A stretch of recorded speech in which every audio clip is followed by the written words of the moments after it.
Hello, I'm John Dickerson of Slate magazine, and this is Washington Unplugged, CBSNews.com's webcast on politics. I'm your guest moderator this Friday, filling in for Bob Schieffer. You'll find us here every Friday afternoon at cbsnews.com/Washington Unplugged. Each week, we try to give you insight into the headlines that will drive the news next week. This week, the president's stimulus bill has moved through legislative conference so quickly, members of Congress are still figuring out what's in the bill. Nevertheless, the House and the Senate are expected to vote on the updated legislation today. Meanwhile, Senator Judd Gregg surprised the president and everyone else by pulling out of consideration for Secretary of Commerce. The job may be cursed. This is the second Obama nominee for the post who hasn't worked out, and the fourth top Obama official who will never serve. What really happened? Does the loss of a Republican cabinet appointee say anything about the limitations of bipartisanship in the Obama administration? We will chat with White House Deputy Press Secretary Bill Burton. Also, tragedy in Clarence, New York. We'll get the latest on the Colgan Air Flight 3407 plane crash, which killed 50 people last night. Nancy Cordes has been watching this story all night and will be with us here on Washington Unplugged. And later, our political roundtable is here to dissect these issues for you. I'll be joined by CBS News Director of Political Coverage, Steve Chigueras, and Eamon Javers, financial correspondent for Politico.com. Finally, we have Thomas Ricks, the Washington Post's senior Pentagon correspondent. You may know him from the New York Times bestseller list. We'll be talking about his new book. It's called The Gamble, General David Petraeus and the American Military Adventure in Iraq, 2006 to 2008. But first, President Obama admitted that Senator Gregg's withdrawal yesterday came as, quote, something of a surprise. Let's listen to the former appointee try to explain his switchback. But for me, I just realized as these issues started to come at us and they started to crystallize that it really wasn't a good fit and that I wouldn't be comfortable doing this and that it wouldn't be fair to him to be part of a team and not be able to be 100% on the team. With that in mind, I've said I'm going to withdraw from this process. Senator Gregg's withdrawal brings the number of Obama appointees who will not serve to 4. Gregg says, as a Republican, he felt he could not be 100% a part of the team. What really happened? We have White House Press Secretary Bill Burton here. Let's ask him. Hello, Bill. Hey, John. So what exactly happened? Senator Gregg says he had talked to the president as early as the beginning of the week, but a lot of White House officials and the president indeed himself suggested they were kind of caught off guard here. What happened? Well, I think that what's most important here is how we're moving forward. I think there's been a lot of discussion over the course of the last couple of days about, what conversations happened when and that sort of thing. And at the end of the day, it's true that Senator Gregg had some misgivings about the position, and so decided that he didn't want to serve. And, we're moving forward. We're going to have a strong nominee who's going to fill that role, and we're going to continue to move forward. Now, I heard in the lead-in you talk about, what status is, where does this leave bipartisanship here in Washington? And I was with the president yesterday as we went to Illinois, and he is still the eternal optimist. And he really feels like we are going to be able to make a lot of progress as it relates to working with Republicans and with Democrats in order to make progress on the things that are important to the American people. That's what we've seen with this plan to get the economy going again and put people back to work. He's opened the doors here at the White House to Republicans who have come here. He's gone up to the Capitol Hill to talk to Republicans in the House and the Senate, and it's a long process. I don't think anybody thought that we were going to be able to change the ways of Washington overnight, but I think that we are making progress, and he is optimistic that we're going to be able to make more progress as time goes on. Okay, very good. Progress is being made. But what the question is about Gregg and the 3 Republicans that you were able to get for the stimulus package is whether you're finding a new line here. You can have Republicans over, you can go up to the Hill, you can talk to them, and that's all very nice. But that at some point philosophy kicks in. And at some point people like Senator Gregg just come up to hard problems with what the president is proposing. So have you found the new line here? I know you're trying to be optimistic, but is there a new line you've discovered about what's philosophically possible when you're talking about Republicans? Well, there are philosophical differences. There's no doubt about that, and that's why we had elections, and that's why, in this last election, what the American people said very clearly was that they wanted President Obama to lead this country, and they wanted to see some change in Washington. They wanted to see folks working together to actually make some progress. And so I think that this is the beginning, not the end of a process. Yes, we were able to get some Republican support for this economic plan, and we do think that moving forward on some of the other big issues like energy, like healthcare, there's going to be maybe the same Republicans, maybe other Republicans who want to get involved in those issues and make progress. Bill, is the president still working on Republicans as we speak? Is he still trying to get more votes for this final legislation? You know, I think it's safe to say that, you know, it'd be great if every piece of legislation that the president supported had the support of every member of the House and the Senate, and he's going to continue to work to make sure that we get as much support as we can. And we feel good about the progress that we've made on this bill. We know that it's going to put billions of dollars into the economy, put people to work right away, get infrastructure projects going, get tax cuts to people who need them most. I only have a minute here, so okay. It'll do lots of good things. What have you learned about the inside game versus the outside game in Washington? The president went on the road this week. It's more of a campaign mode. Is that more effective than the cocktail parties and the visits to the Hill? Well, I'll say this, that there's a lot of things that are happening out in the country right now that I think folks in Washington, that he wanted to make sure folks in Washington understood that the jobs numbers when they come out aren't just statistics that come out of BLS. It's families in places like Elkhart and Fort Myers and Peoria that are hurting right now. And that's why this sort of plan and legislation is needed right now in order to get the economy going. All right, Bill Burton, thank you very much for joining us. We'll hopefully speak to you again soon. Thanks, John. Last night, 44 passengers, 4 crew members, and 1 off-duty crew member perished in a plane crash from Newark to Buffalo. CBS News' Nancy Cordes has been up all night following this story. What can you tell us? Well, John, this is really a mystery at this point. This airplane, a turboprop plane that normally can carry about 74 passengers, was about 2/3 full, was in its final approach to Buffalo late last night when suddenly it just dropped off the radar screen. Everything had been normal up until that point. The crew was in communication with the air traffic controllers. They sounded fine, they sounded upbeat, and then suddenly 2 minutes later, when air traffic controllers tried to reach them, they got nothing. And when they continued to get nothing, they reached out to other airplanes in the area and said, do you see this Continental Connection flight operated by Colgan Air? And the other pilots said, no, we don't. And eventually they realized that the plane had gone down just a few miles from the airport, and pilots started to report that they could see the plane on the ground.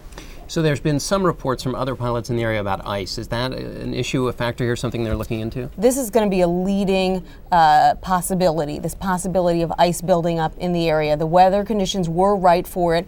After the crash, the air traffic controllers started to ask other pilots that were flying in the area, are you seeing ice build up on your wings? And they said, yes, we are. One even said, I have about a 1/4 inch of ice on my wings, and that doesn't sound like much, but that can bring down an airplane, specifically a propeller plane, if it isn't managed very carefully.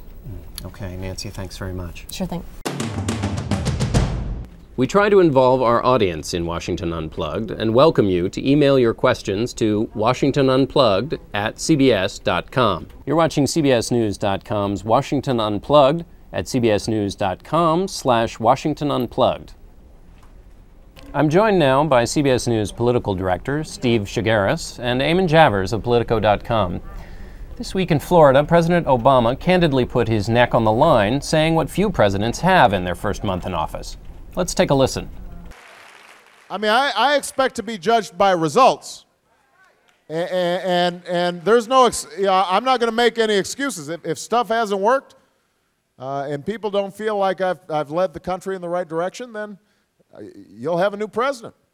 Steve, we don't have a new president yet, but apparently we're going to get a new Secretary of Commerce. Judd Gregg is gone. What happened here? Did Judd Gregg just flake out, or did the Obama administration make a bad choice in the first place, knowing, as many in Washington did, that Judd Gregg is a very sort of hardcore fiscal conservative with fixed ideas? I think Judd Gregg said it yesterday. I think he had a change of heart. I think he, had all the best intentions getting into this, thought about it over the last 10 days and realized, I can't work with these guys. I don't agree with them on a lot of this stuff, especially the stimulus. And, I think he just had a change of heart. I mean, is this a larger change of heart we're seeing here among Republicans and even maybe indeed in the White House about what's possible in this great era of bipartisanship we were supposed to get? Well, look, whether Greg had best intentions or not, this was a real political slap in the face to Barack Obama. He went after this job, he was in meetings with the White House, and then he turned around and said no in sort of the harshest way you can and still remain a statesman on Capitol Hill. That's a problem for the Obama administration. They need to look deep inside their own team and figure out, why is this continuing to happen to us? Why are we missing some of the key signals with our nominees, and what can we do to fix that? They're making a lot of rookie mistakes here, and they've got to get this thing back on track. So I'm going to try a premise here that may be overblown. But we remember in the early days of the Bush administration, we remember Senator Jeffords, okay? He left the Republican Party, became an independent through the Bush administration in turmoil. He became a symbol for this kind of my way or the highway. Right. Does Greg become a symbol, almost regardless of the facts of the case, does he become a symbol for the limitations of bipartisanship throughout the Obama administration? I think it does. I think that, combined with what's happened with the stimulus and the fact that he tried, President Obama that is, tried really hard to get Republicans to join up with him on the stimulus and basically got no support. So I think combining those two, I think they realize maybe this is more trouble than it's worth. You know, we're still going to get the stimulus package passed, and we don't really need the Republicans. I don't think you'll hear Obama saying that, but I think that might be creeping into their thinking a bit. We also saw the president this week do two things that only a president can do. He was in the East Room with that press conference on Monday, and then he went around the country, Air Force One landing in towns, creating blanket news coverage. Did that work for him? Did they learn something about the power of the presidency? Yeah, absolutely. I mean, Air Force One is a huge symbol, and that rally in Florida this week was almost like a religious revival meeting. I mean, the intensity of emotion for Barack Obama was really extreme, and that's the asset that he's got as president. That's the bully pulpit. He can use that to push the debate on Capitol Hill, but inside the Beltway, I think the Obama administration might need to drop back and punt a little bit on this idea of bipartisanship. It's one thing to have everybody over to watch the Super Bowl together and improve the tone and general relations and comity, as they call it in Washington. It's another thing entirely to convince everybody that you're right and expect that no one is going to disagree with you anymore. That's not where bipartisanship is going in this town. I think we learned that very clearly this week. After this big show of the presidency, the Republicans didn't change much, though, in response to it. In other words, the president threw everything he had at them, and they're still likely to vote against this bill. The president's still lobbying for it. So where are the Republicans now at the end of this process with the stimulus bill? Well, I mean, they don't really need to. They're basically hoping this thing doesn't work. I think they're looking ahead to 2010. I think they're looking to say, look, if this stimulus package doesn't work, the Republicans are saying we're going to be in good shape in 2010 because we can say the congressional Democrats, really muffed this. And they'll have something to run on in 2010. I mean, it's almost a desperation attempt on their part, but they don't see any political need for them to sign up with this bill. And what do you guess the president will do now? What lessons, in terms of his next hard decisions he's got coming forward, how do you think he'll behave differently now for this next round? Well, in the inside game, he's got to go into his team and figure out why they're missing these signals that are showing that some of these problems are coming and step on that and get that problem fixed.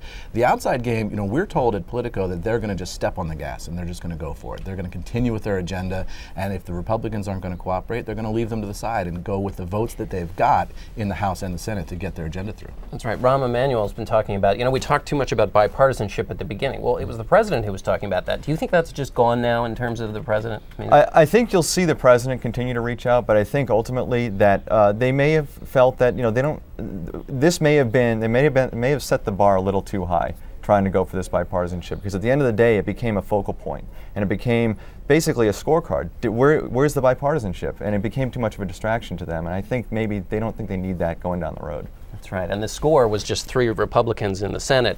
Even George Bush, not known for his great bipartisan tendencies, got more than that on his first big piece of legislation when he was president. So, Steve, Eamon, thanks very much. Hey, thank you. Thanks.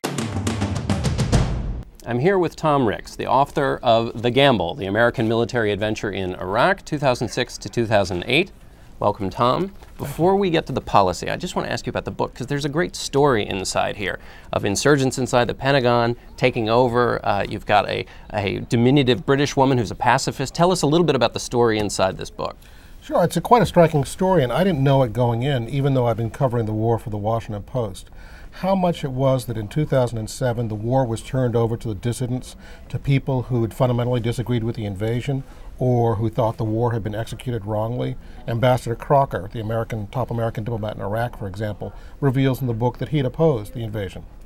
A lot of the people they brought in were, as you say, unusual advisors to have. 3 of the most significant advisors were foreigners: an Australian infantryman turned anthropologist, a Palestinian American who was also a pacifist, and Emma Skye, this diminutive British woman who was anti-American and anti-military, but thought the right thing to do was to help the Americans at this point in the war.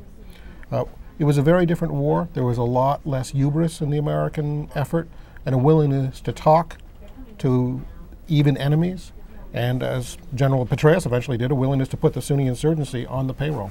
So your first book, Fiasco, was the first stage of the war. Now we have the gamble, sort of the second stage. Where are we now in Iraq? There's this feeling, there's been the recent election. Oh, things are getting better in Iraq. What's your view? My view is that there are 2 fundamental misunderstandings that Americans have about this war. First was how tough the surge was. It was not just a matter of putting a few more troops out into Iraq. It was a very tough 6 months, probably the hardest phase of the war so far. The second theme of the book is this war is far from over.